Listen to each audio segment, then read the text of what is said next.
Dialogue.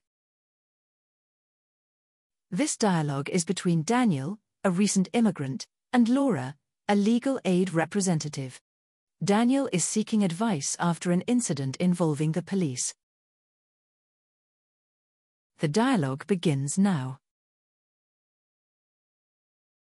Good morning, Daniel. I understand you need some assistance with a legal matter. Could you explain what happened?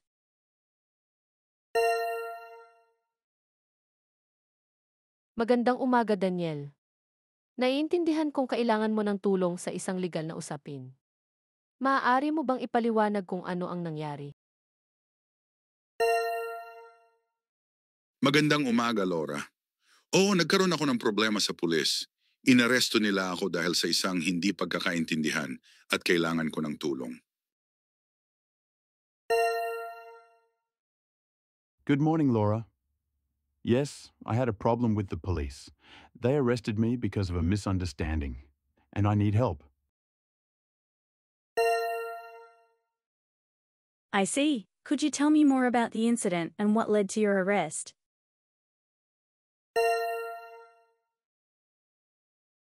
Naiintindihan ko.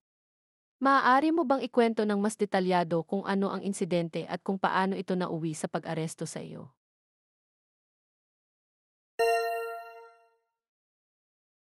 Naglalakad ako sa parke nang may marinig akong sumisigaw.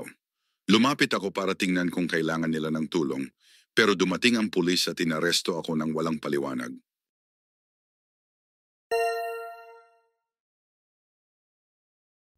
I was walking in the park when I heard someone shouting. I approached to see if they needed help, but the police arrived and arrested me without explanation. That must have been very unexpected. Did the officers say why they were arresting you?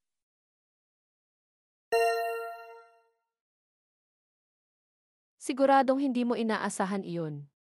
Sinabi ba ng mga pulis kung bakit kanila inaresto?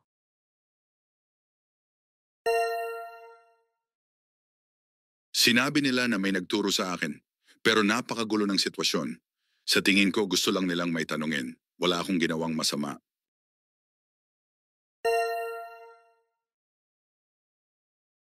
They said someone pointed at me, but the situation was very chaotic.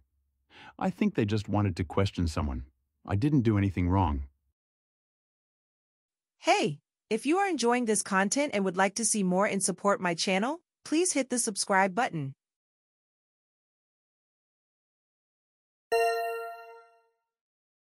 Understood. In situations like this, the police may act quickly as part of an investigation. Were you given a chance to explain your side?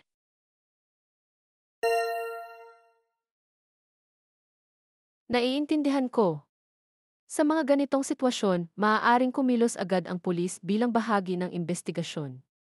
Binigyan ka ba nila ng pagkakataong ipaliwanag ang panig mo?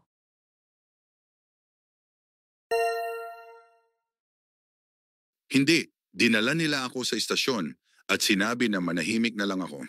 Gusto kong linawin ang hindi pagkakaintindihan na ito at alamin kung maaari akong magreklamo.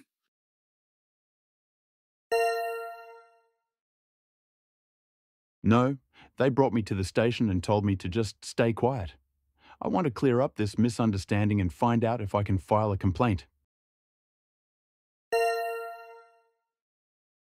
Yes, you have the right to file a complaint if you believe the arrest was unfair. We can argue your case and request any available evidence, like security footage, to support your claim.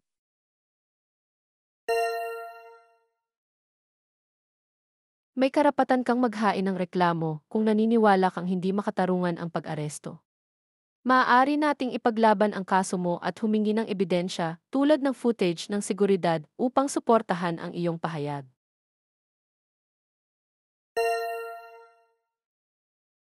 Makakatulong iyon ng malaki. Gusto kong siguraduhin na hindi ito makakaapekto sa akin sa hinaharap.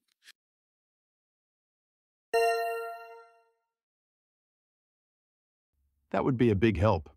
I want to make sure this won't affect me in the future. Thank you, Laura. It's comforting to know someone is on my side. Absolutely. We'll work to resolve this and ensure your record remains clear. I'll contact the officer in charge of your case to review their investigation notes.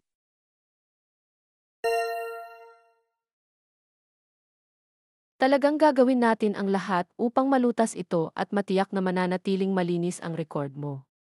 Kakausapin ko ang opisyal na humahawak ng kaso mo para suriin ang kanilang tala ng investigasyon.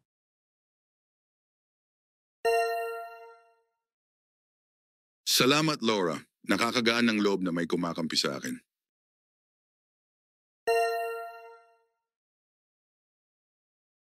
Thank you, Laura.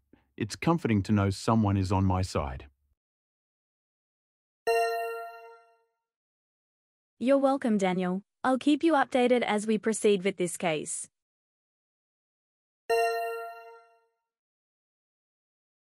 Walang anuman, Daniel. Patuloy kitang bibigyan ng update habang umaabante tayo sa kasong ito.